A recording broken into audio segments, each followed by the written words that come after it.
This is a Net News Network headline news brought to you by the Behind the Line podcast, bringing you all the crazy, chaotic news from around the United States and the world. Tune in to what you won't hear the MSN talking about. Is the United States provoking Russia into direct conflict with the United States and Europe? This appears to be the case. The U.S. has been providing Ukraine key intelligence, satellite imagery, and targeting solutions to HIMARS crews, which are widely believed to be U.S. soldiers out of uniform operating as contractors in Ukraine. HIMARS systems are highly complex and require many months of training to operate with proficiency. It is believed that Russia is preparing a major offensive against Ukraine that would involve hundreds of thousands of Russian troops combined with short and medium-range missile strikes on key military and infrastructure targets inside Ukraine. This offensive, almost certain to take place before the spring thaw of southern Ukraine territory, would likely topple Kiev and force the Zelensky regime into fleeing westward. From there, NATO and Polish forces are likely to enter western Ukraine under the guise of creating a kind of safe zone for whatever retreating Ukrainian forces still exist. This safe zone will almost certainly be used by Poland as a future claim against today's Ukrainian territory, formerly Polish territory, while providing U.S. and NATO forces the opportunity to contrive scenarios of direct engagement with Russian forces as they move westward. The end result is likely a direct war and a full declaration of war between the United States and Russia. This is a highly likely outcome in 2023. Russia has said it will not use nuclear weapons except in cases it deems to be existential to Russia itself. Yet with U.S. State Department leaders essentially calling for the assassination of Putin and the total destruction of Russia itself, that threshold appears to have already been crossed. Making matters worse, when Russia and the U.S. fall into direct conflict, China will be watching closely, waiting for the opportunity to strike. Since the United States has sent an enormous supply of its weapons and munitions to Ukraine, the continental United States is more vulnerable than at any time since World War II, and both supply chain disruptions and a collapsing domestic labor pool mean it will take years for the Pentagon to replace the munitions, weapons, and other equipment shipped to Ukraine. Some military analysts argue that the United States is incapable of fighting a single front war with Russia, largely due to Russia's overwhelming artillery capabilities combined with its domestic munitions production infrastructure, which appears to be running at full force 24/7. And a second front to that war, a direct conflict with China, likely involving Taiwan, and maintaining combat effectiveness across both theaters of war, becomes impossible by today's U.S. military forces. And I would argue at this point we could be looking at three fronts, because you've got this situation in Mexico, which I'm going to get into, but Mexico is basically in a civil war right now, although the media would have you believe otherwise. You've got full combat occurring in cities throughout Mexico with cartels who are armed, as well as the Mexican military. While the United States has the strongest naval forces in the world, but even those naval forces may be ordered to stand down by a corrupt, blackmailed Joe Biden and his compromised Pentagon generals who seem far more interested in enriching the nation's weapons corporations than in achieving real-world combat readiness. Culturally, too, both Russia and China have been removing snowflakes and sissies from their ranks, while the woke Pentagon has been pushing transgenderism, cross-dressing, and feminization of military culture. With the U.S. Army failing to meet current recruiting goals and America's military-aged men suffering from widespread obesity, substance addiction, and mental health issues, it is impossible for the U.S. military to achieve any kind of level of meaningful recruitment that would result in an effective fighting force. The days of brave 19-year-old United States Marines storming the beaches of Normandy are long gone.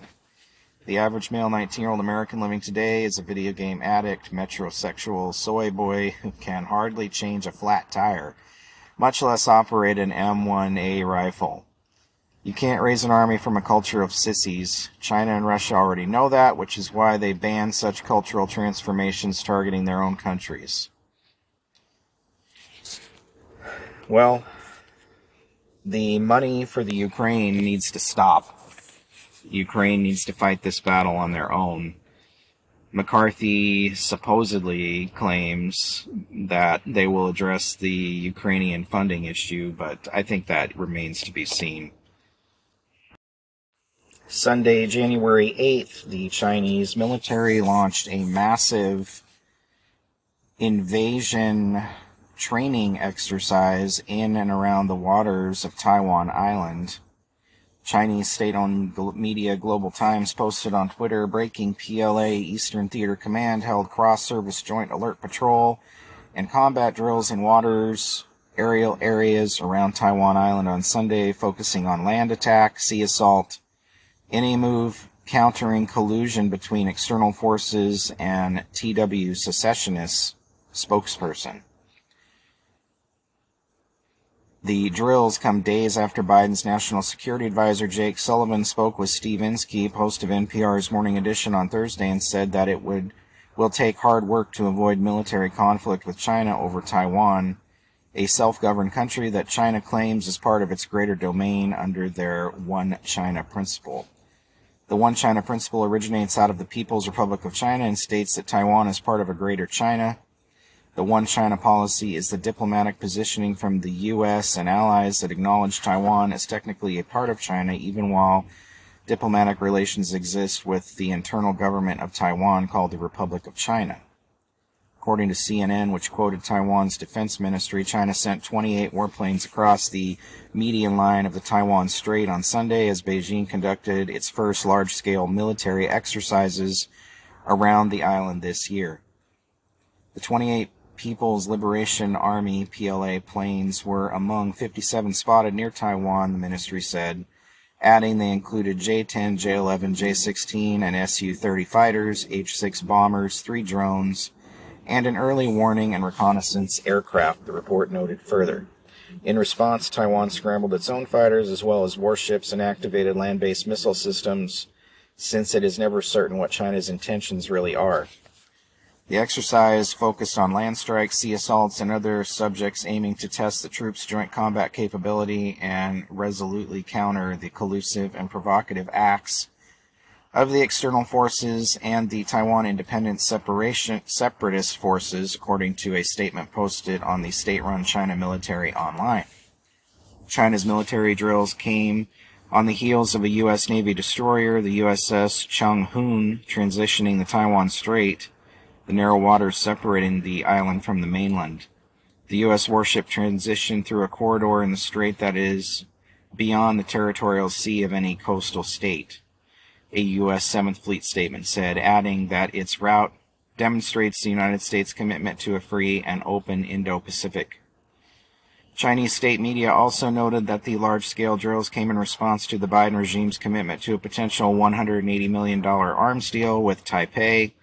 The sale of vehicle-launched anti-tank munition-laying system serves U.S. national economic and security interests by supporting the recipient's continuing efforts to modernize its armed forces and to maintain a credible defensive capability, a U.S. State Department said in a statement. I think it's only a matter of time before things kick off with China over Taiwan. Taiwan is one of the only places in the world that produces some of these computer chips that are used in phones and cars and computers. So if China were to take over Taiwan, we would lose access to these chips, undoubtedly. Why the U.S. has not moved to, or did not move when it should have, to build these chips in the U.S. is beyond me, but this is one of the main reasons China wants Taiwan. The entire world relies on Taiwan for these chips. So, critical to protect Taiwan, and it'll be interesting to see how the U.S. responds to that if and when it happens.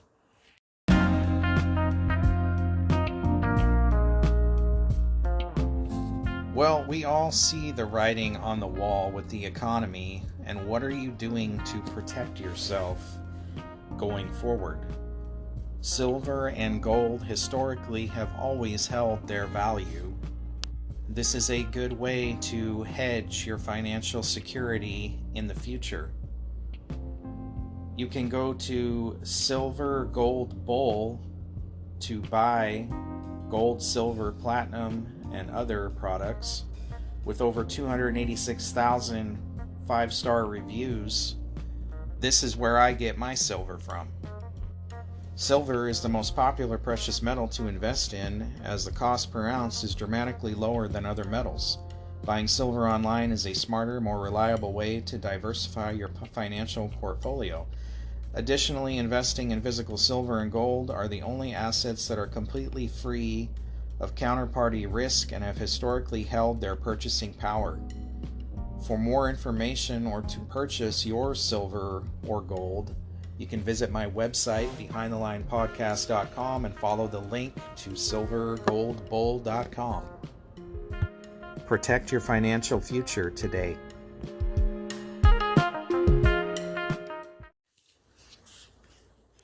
From the Mexico News Daily, a day of violent chaos following the arrest of cartel leader Ovidio El Raton Guzman in Culiacan, Sinaloa, left 29 people dead, 10 soldiers, and 19 alleged criminals, according to the Defense Ministry. The violence broke out after Mexican security forces captured Guzman, son of jailed Capo Joaquin El Chapo Guzman, and leader of the Los Chapitos faction of the Sinaloa cartel, in a town in the municipality of Culiacan in the early hours of Thursday morning.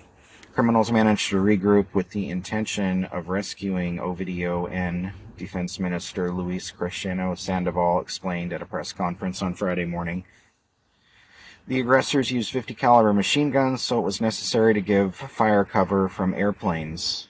Military aircraft fire from above early Thursday morning in Jesus Maria, the town in the municipality of Culiacan where Guzman was captured. Immediately after the arrest, Guzman's followers launched a series of armed attacks and 19 blockades around Culiacan, terrorizing the city for around 12 hours. Guzman fired at one military and one commercial airplane. Gunmen fired at one military and one commercial airplane at Culiacan International Airport, causing air traffic to the city to be suspended and the airports of Culiacan, Mazatlan, and Los Mochis to be closed. Several bus lines also suspended transportation through the region. Authorities ordered schools and businesses to close and local people to take shelter as the battle raged through the city. The authorities counted 19 dead among the lawbreakers and detained 21 people, seizing Barrett rifles, machine guns, 26 handguns, magazines, cartridges, and 13 vehicles, Crescino said. 10 soldiers, emphasizing their values, lost their lives in the line of duty. Despite the anarchy, authorities insisted that no civilians were killed, presenting this as a vindication of AMLO's approach to the struggle against drug cartels. Action was taken to take care of the civilian population so that there were no innocent victims, President Lopez Obrador emphasized. We didn't come to win a war, we came to build peace, added Rosa Isela Rodriguez, Minister of Security and Citizen Protection. This operation demonstrated the new behavior of the government of Mexico. Human rights and well-being are prioritized. Well, reports of sporadic violence around Mexico are still occurring, including in places near the U.S. border and Tijuana. As far as this incident goes, in Culiacan, the cartels had set up roadblocks on some of the major highways to stop civilians from moving around. Apparently over 250 cars were burned and used as roadblocks, which the government claims are all cleared at this point. But it'll be interesting to see how this plays out, because this almost seems like some sort of civil war beginning in Mexico. And since Mexico and the U.S. share a very porous border, and there's already been some talk by U.S. government officials of having the U.S. military assist Mexico in quelling this violence. So it's just one more thing that our government is going to spend our tax dollars on, as if the Ukraine and Taiwan aren't enough. Now you're going to have this situation in Mexico that's going to require some type of assistance. Well, surprise, surprise, old Joe Biden now has been found to be in possession of classified documents like Trump was. But of course, the national media is downplaying this thing with Biden, talking about how it was only 10 documents, not hundreds like Trump had. But quite frankly, it doesn't really matter if it was one document or 100 document. The fact is they're classified, and you're not supposed to have those.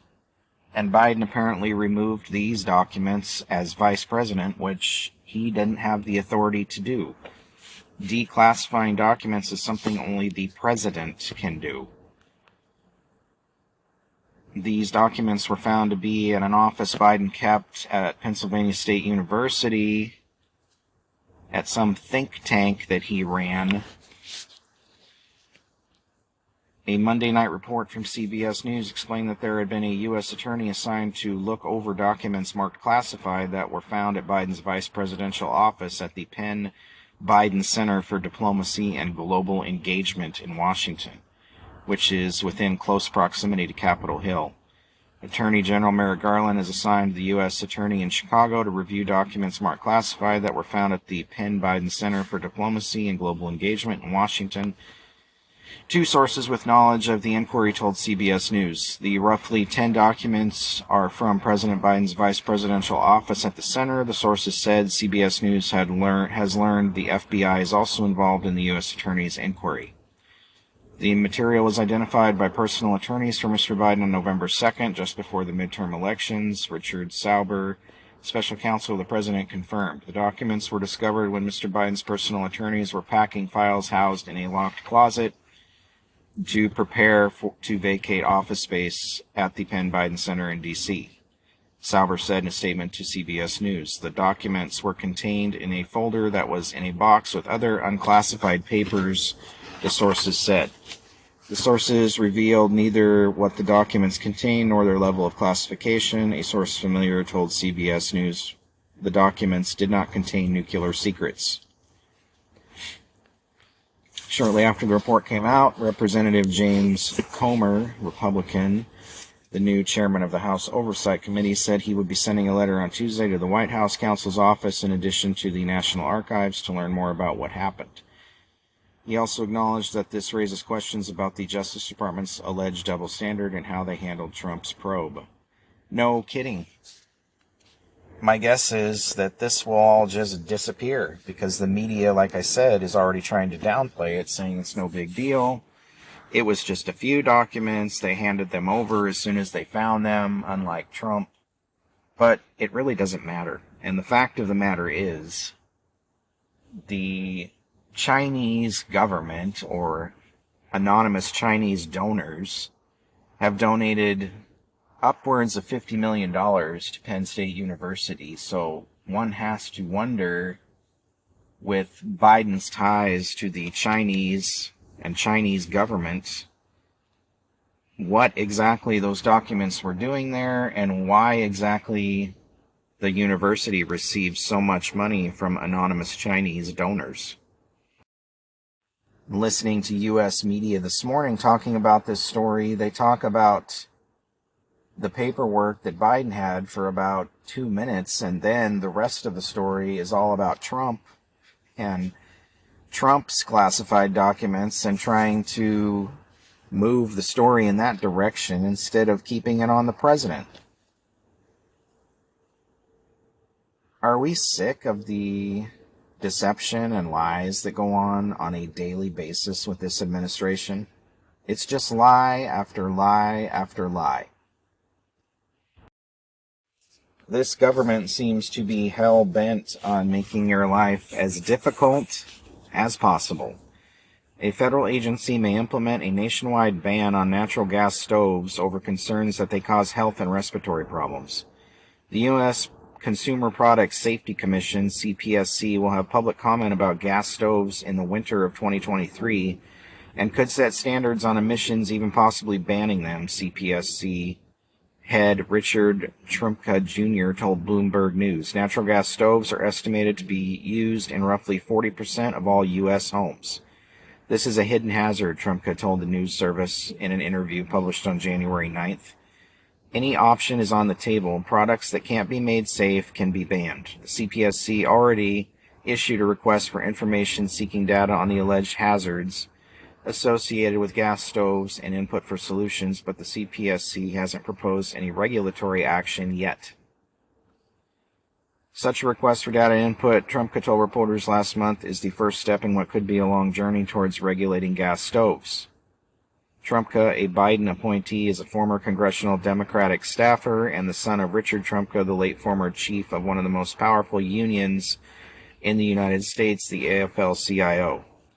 A ban on the manufacture and import of new gas stoves is a real possibility, he noted at the time. If there's enough public pressure, the CPSC could get a regulation on the books before this time next year.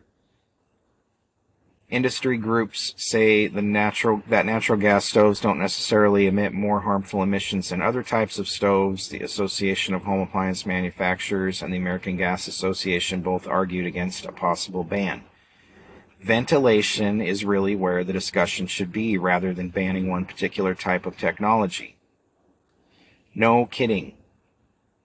Banning one type of cooking appliance is not going to address the concerns about overall indoor air quality. We may need some behavior change. We may need people to turn on their hoods when cooking. They're claiming that this is causing asthma in kids.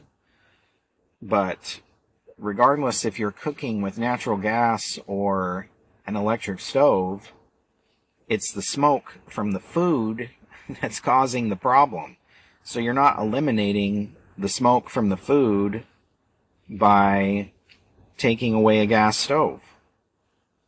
And they're saying it causes 12.7% of childhood asthma cases. And the study was led by an environmental group, not a health or safety organization. You've got natural gas-fired furnaces and water heaters already banned in California. You've got fireplaces being banned across the U.S. Wood stoves, they're talking about. I mean, they just don't want you to be able to rely on anything but their electricity. And I remember in not too far distant past them talking about how they were trying to move away from electricity. But now they want you tied to it because they can control you if they've got you all on their electric grid. The electric grid can't even support all this extra crap that's going to be coming onto it. With all these regulations about electric cars and banning of gas vehicles going on throughout the U.S., the electric grid can't even support that. Now you're talking about eliminating 40% of people's means of cooking food and making them go to electric. A 40% increase on the electric grid. I don't understand how they think they're going to be able to support all this unless they make some serious upgrades to the electric grid, which they've made no indication that they're going to do. On Wednesday, Syracuse University's Transactional Records Access Clearinghouse, TRAC, released data provided to it by the Internal Revenue Service on audits performed by the agency in fiscal year 2022. Despite the infusion of new funding earmarked for the IRS via last year's Inflation Reduction Act, the agency continued historic trends of hassling primarily low-income taxpayers, with relatively few millionaires and billionaires getting caught up in the audit sweep. The taxpayer class with unbelievably high audit rates, 5.5 times virtually everyone else, were low-income wage earners taking the Earned Income Tax Credit, reported Track, noting that the poorest taxpayers are easy marks in an era when IRS increasingly relies upon correspondence audits yet doesn't have the resources to assist taxpayers or answer their questions. In fact, if one ignores the fiction of auditing a millionaire through simply sending a letter through the mail, the odds that millionaires received a regular audit by a revenue agent, 1.1%, was actually less than the audit rate of the targeted lowest income wage earners, whose audit rate was 1.27%. The Inflation Reduction Act, passed in August 2022, directed $80 billion worth of new funding over the next decade to the IRS so it could hire 87,000 new workers, purportedly to better target millionaire and billionaire scofflaws. The Biden administration and credulous journalists claimed that this would in no way increase audits for those making under $400,000 annually. Suspect assurances not provided within the text of the actual bill. This increased capacity meant only those at the top would be targeted, supporters insisted, but this ignores how the IRS incentives work and how agency-wide reform might be too heavy of a lift. Correspondence audits, which are conducted via mail and are a type frequently used when interacting with the poorest of taxpayers, are much easier and cheaper to conduct than other types of audits. Plus, the Earned Income Tax Credit is easy to get wrong. The Nonpartisan Congressional Budget Office estimates that new hires with experience in the field will take almost 3 years to ramp-up time, with more junior new hires taking longer. The lag time between 2022's infusion of funding and legitimately increased capacity will be enormous. If the agency can even snag the best in the industry, when TurboTax and H&R Block will surely be swelling their own ranks, it makes sense that given a dearth of experienced auditors, not likely to be fixed soon, the agency would rely on the easiest and least time-consuming types of audits.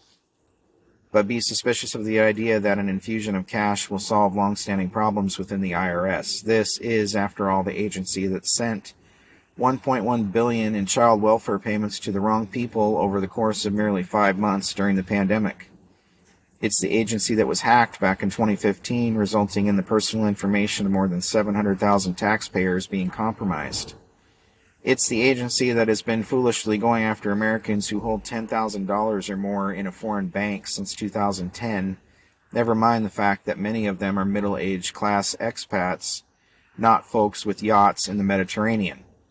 And it's the leaky agency that enabled the richest Americans' intimate financial information to be thumbed through by ProPublica readers.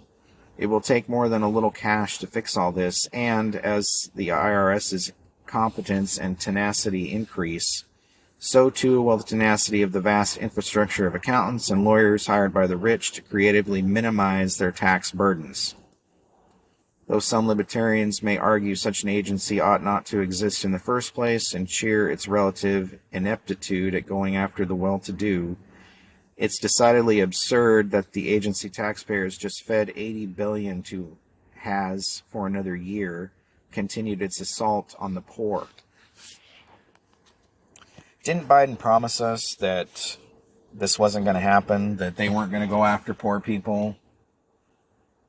Now they're talking about if you have transactions of $600 or more on PayPal and some of these cash apps, that they're going to, you're going to be reported to the IRS. They're going to be checking into that. Weren't we promised that that wouldn't happen? Just more lies from this administration. Why are they not being held accountable for lying about everything? These rich people should be paying whatever their fair share is, and they should not be allowed to get out of paying tax while the rest of us are supporting all this garbage the government is spending our tax money on.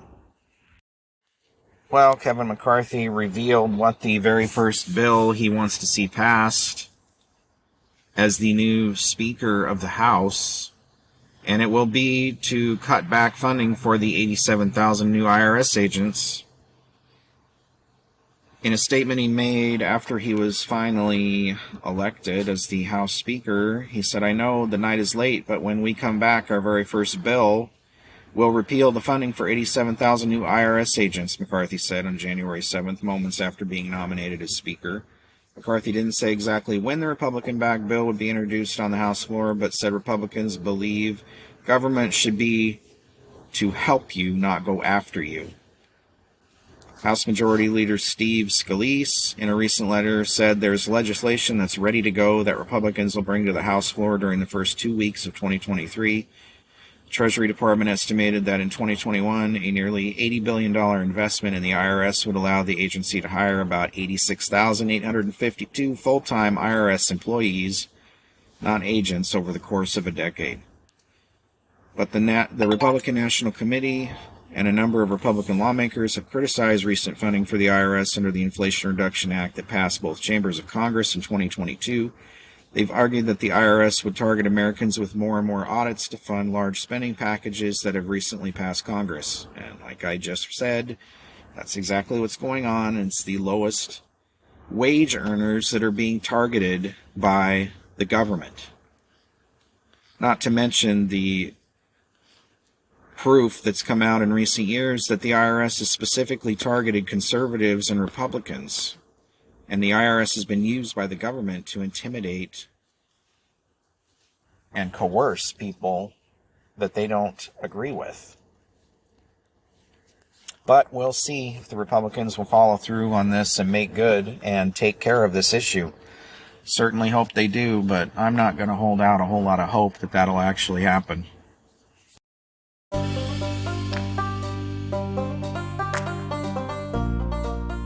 Thank you for listening to Net News Network Headline News, brought to you by the Behind the Line podcast. For more, you can listen to us at the BehindTheLinePodcast.com or right here on Net News Network. We can also be found on Facebook, YouTube, Truth Social, Parler, Gab, Twitter, Telegram, Reddit, Spotify, iHeartRadio, Google Podcasts, Anchor FM, and anywhere else your favorite podcasts are found. Thank you for listening. Please like and subscribe and share.